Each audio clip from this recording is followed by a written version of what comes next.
Welcome everybody to another movie review where we talk about Suburbicon. And where would you like to start with this movie, sir? I would like to kind of, even before the acting and the plot, I would just like to kind of tell you what it's supposed to be about.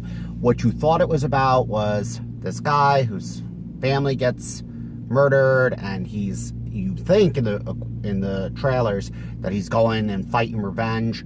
You come to find out it's very different what the trailers portray. So just to give you that side note, the movie is nothing like the trailers. The trailers say, okay, somebody got killed, his wife got killed, and you think he's going to go get revenge and kill people. It's very different from that.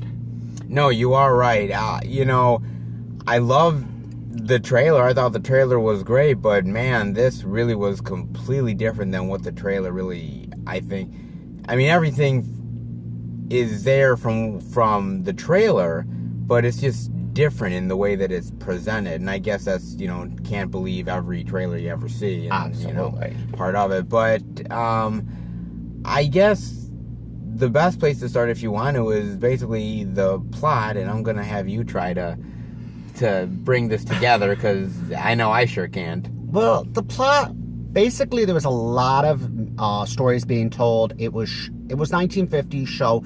They showed the integration going on. A black family moved into Suburbicon. They tried to show you Suburbicon was a really nice, very white neighborhood, so they tried to show a black family. That was more of a backstory, what was happening to the black family. They show this man, Matt Damon, who lives in Suburbicon, and he wants to scam the insurance company. And he thinks he can get away with it because he works for a financial company himself, if you see in the movie. So he thinks, okay, he put together this plot. You see in the movie, and I'm not going to give it all away, but his wife was a burden. So when a wife's a burden, what do? So he devised a plot with his wife's sister, who is an identical twin to his wife. She just has different hair color, played by Julianne Moore. Yeah. The plot was working, but then you come to find out the reason he did what he did is because he owed money to the mob. So there was a little bit of mob. What I don't like is they only showed low-level mob members. I mean, both the mob members have full-time jobs. What mob members do you know have full-time jobs? They're bus drivers. So, I mean, most mob members don't have jobs, but these were low-level, and they needed to take care of it. They needed to get their money. So they do what they have to do. But it's just, I don't know. It's just too confusing. There was money played in it. The integration was played in it. The mob was played into it. You see Uncle Mitch, who was the only good guy, who I thought he was a mob member, but he wasn't. But he was very strong and macho. And he's the really only one that cared. Matt Damon had a son in the movie. He was scared, petrified. After his mom got killed, he found out what really happened, how his father was involved, how his aunt was involved. The aunt, more than once did they try to kill this little boy. The aunt tried to kill him. His father mentioned killing the aunt. So this boy got very lucky. He was withdrawn, didn't have a lot of friends. And what they show is his only real friend was the black kid next door. That was his real friend, and he really built a liking for him. But it was just, the movie went so many different directions. I mean, I'm trying to tell you, there was an insurance scam going on, and there was a killing, but the killing didn't make sense. The mob members died by accident, by coincidence. It was funny. There was one point in the movie which made sense to me that I think kind of summed up the movie, when he says, there's coincidences, but nothing's a coincidence. But in this movie, there was. There was a mob member that was going after Matt Damon. He got hit by a train. Fire truck, not a train, a fire truck. Then there was another mob member who was, I guess, the leader of these two members, who basically, he was hit in a vehicular accident. Coincidence. Even the cop said coincidence. So I think there was a lot of coincidences in this movie. But I'm the type of person, there are coincidences, but there shouldn't be that many. This movie was built on everything's a coincidence. And it was a coincidence in certain parts of the movie. The little boy really should have died. But at the end, the father died instead. So it was just too confusing for me. It went in too many different directions. This is something I would say, don't waste your money at the movies. I would say just watch it at home. Your turn.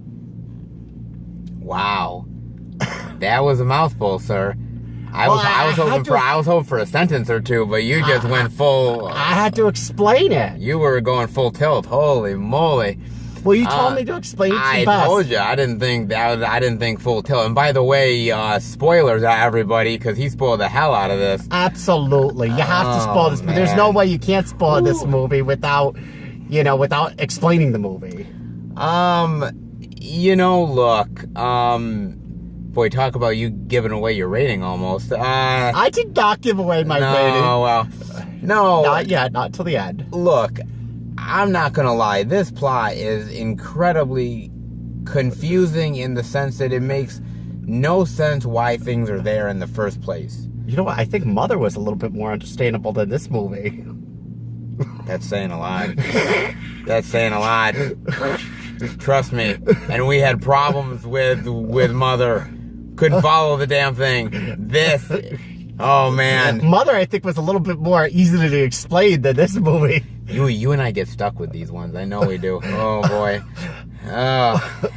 But no, look, the problem here is that it's like, okay, they have the story with the black family that really doesn't really go anywhere. No. It really doesn't. And there's nothing really resolved in that story because at the end of the movie, all of the community of Suburbicon are going to be the same type of people at the end of the day. They haven't changed. They're gonna be there during the nighttime doing the same damn thing to this family yet again. So it's not like it's like they've we've seen the error of our ways. Like, no, they don't. They don't and see you the see error the of their mob ways. is involved in this community. Well, kind of. Because how I took it, spoilers, after he spoiled the crap out of it, but the idea that what I think is that Matt Damon's character wanted the wife dead. Absolutely. And he went to these low-level guys and said, I will pay you $7,000 Mm-hmm.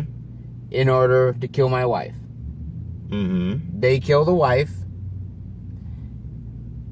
He, of course, is wanting to get the insurance money. Yeah. Hasn't gotten it yet. These people are very impatient. Mm-hmm. And basically, he has to try to deal with all of that. Damn, man. I don't know. I think I explained it better than you. I think I did a good explanation. You probably did. If I gave a better explanation, let me know. If he did, let me know regardless. I don't know. I mean, I think I did somewhat better, but Oh, whatever. okay. I didn't have to go into a terribly amount of spoilers, but whatever. No, I mean, to me, that plot goes somewhere, but They never resolved anything in the there's- movie. There's no resolution in this movie. There's just no resolution of any of the plots. you're right, there's no resolution because even at the end of the movie, spoilers again. Spoilers. The idea that Matt Damon and everybody is dead. Okay? Mm-hmm. The kid goes out and plays catch with a black kid. Mm-hmm. Okay? And it continues. I think the That's point of it. No matter what happens, Suburbicon continues being Suburbicon. But that is incredibly frustrating. No. That ending is incredibly frustrating. I don't mind open-ended. If there's going to be a sequel, but this movie, there's going to be no sequel. Well, no, I mean, I don't even mind if there's no sequel. I don't mind open-ended in the fact that maybe the ending is intriguing or maybe it's very thought-provoking. This is not that. No. It's not. This movie, there was no No, emotional connection for me. There was no thinking in this movie. Nothing. No. And that's the frustrating thing about it. Now, look, the acting, phenomenal. I agree with you. Matt Damon, fantastic. Julianne Moore, great. Oscar Isaacs, awesome as usual. And even the smaller actors, the mom members, the uncle, all fantastic. All uncle, the kid, fantastic. They're all great. I think, as we talked about earlier before the review, I think the look of the movie is very late 1950s, early 60s like. The costumes, everything like that. Point on. Point on. I thought George Clooney did a okay job directing. I didn't think he did a fantastic job. No, I don't think he did. I think everything was just okay. Well, you know what it reminds me of? There was Ocean's 11, 12, and 13. Ocean's 11, very good movie. Okay. Ocean's 12, they added all these phenomenal actors. Yes. Top-notch, but the plot just was a very weak plot. Okay. So that's my point here. You could have phenomenal actors, but if you have a weak plot, I don't care if you had the best actors in the world. It still makes for a crappy movie. For me, look, at the end of the day, I agree with you. I think that acting is what is. Now, mind you, you could look at the opposite of that, saying, well, the plot could be great and the acting could be terrible, and that's another crutch. Which one would you rather have? Would you rather have a weak plot or weak acting? I'd rather have a strong plot and weak acting versus a very weak plot and excellent acting. Okay. Because at least if you have a good plot, even if the acting sucks, you understand the movie, you get emotionally attached, it makes you think, even if the acting is not so great. Like a lot of these B-horror movies, the acting is so-so, but the plot is a very strong plot and it's interesting to watch. Okay. I mean, yeah, and you know, look, I mean, I know this isn't getting a lot of love by a lot of people. I could see why. I mean, it got a D- cinema score, which is really not that great. In fact, you encountered somebody in the bathroom who didn't like it. I had somebody in the bathroom who actually said, I watched this movie because George Clooney was the director and Matt Damon was the main actor. And he said, what a piece. I'm going to say garbage. He didn't say garbage, but we'll say he said garbage. But he was very upset about this movie. I mean, it's tough because, look, at the end of the day... Well, the reason we see movies is because of the trailer, because of the directing, because of the acting. Yes. I mean, years ago, nobody cared about the directing. Now directors are building names for themselves. You know, a lot of our generation really looks at who is the director. And you say, okay, George Clooney's the director. Okay, Matt Damon, Julianne Moore. You say, oh, this is a good match. So you really say, okay, the acting should be great. The plot must be great because the acting. And it really... It's so different. It's like a pool. The acting was in the deep end, best of the best, and the plot was in the shallow end. Yeah, and look, I mean, I was looking up just before we did the review the idea that Josh Brolin is actually in this movie. Well, he actually was supposed to be in the movie. His scenes got completely cut, and I just am like, there was a whole storyline with him as a baseball coach, and I'm thinking to myself, my God, what other storylines have been completely cut from this movie? And I almost think, like, damn, you could have cut really the whole, like, Black family storyline down. Absolutely. And wasn't Woody Harrelson supposed to be in this movie? Woody Harrelson was supposed to be in this movie. As I said, I don't think what actor you put in this movie, I don't think he would have made it better. I just think this was a shitty script. When George Clooney picked up the script and offered to direct, this was a very, very bad script. I just think it wasn't a good script. It wasn't a good script, and I think the thing about it is, it's, you know, you're thankful to have Matt Damon in this movie because Matt Damon makes it somewhat watchable. Yes. Julianne Moore makes it somewhat watchable. These actors do that, but the problem is again, when you have a movie like this, is it supposed to be a dark comedy? Is it supposed to be a drama? Is it supposed to be a thriller? Is it supposed to what kind of emotion am I supposed to have here? I'm not saying every movie has to be defined by one genre, but I'm saying, like, with this, I feel like it's a hodgepodge of, like, they're everything. Trying to mix too many genres. When you're creating a movie, I'm not saying you have to have one genre, but you have to know your audience. You have to know who you're going after. And I think this movie, as you said, There was funny parts. There was exciting parts. There was thriller parts, but it was so confusing that there was no emotion. There was no thinking. You didn't have time to laugh. You didn't have time to be shocked. You didn't have time to be excited. You had time to be annoyed. I was very annoyed and very irritated. Me too. I was watching the movie as I was going along. I'm thinking, man, I really don't care for this movie. And we're not even halfway through yet. And I'm like, oh, man. Look, at the end of the day, this movie's not going to be in theaters for much longer, I feel like. It's... Maybe another week. Maybe another week. I kind of have a feeling that it's going to get pushed out by other movies. If it made a lot of money, that would be a different story, but it probably get pushed out tomorrow because of the release of Thor. Probably with the release of Thor, it's going to get pushed out. I actually do know that the times for the movie are shrinking starting tomorrow, so it is getting pushed out. Look, I think there is interesting qualities to the movie, but I really don't think that those qualities make the plot any better, and I don't think you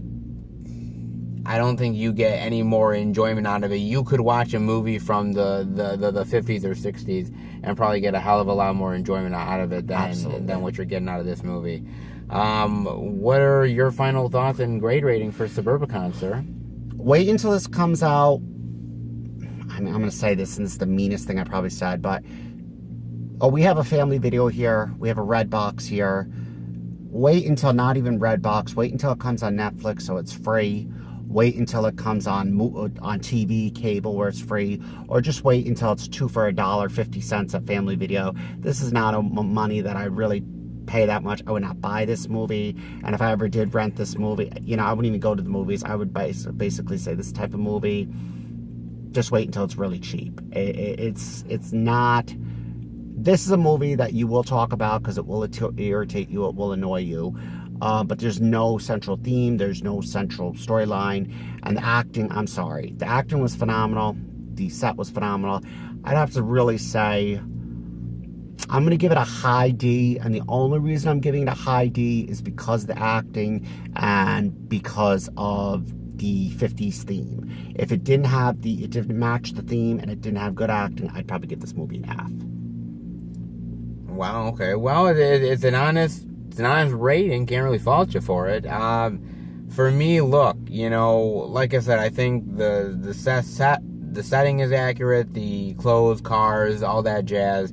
The acting is really where it's at with this movie, but again, it's the type of movie that even though the acting is really great, if the plot isn't good enough and if people aren't really engaged by it, who can care less about the acting to a certain degree? For me, my grade rating is gonna be probably, it's gonna be probably a high D plus. Yeah, same as me. It's gonna be a high D plus, and look, I do agree with you. You know what? If you're gonna watch it,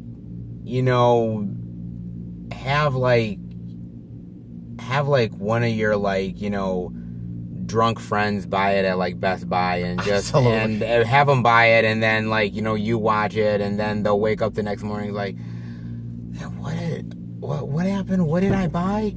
Oh, well, you bought Suburbicon. How much was it? Oh, it was $25. Oh man, fuck me, man.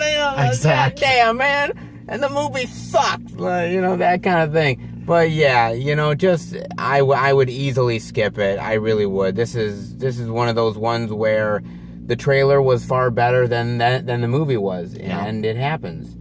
So that is our review for Suburbicon. Hope you guys enjoyed it. If you did, definitely give it a thumbs up. And if you've seen the movie already, let us know in the comments section below what you think about it. I'd love to hear what your guys' thoughts are.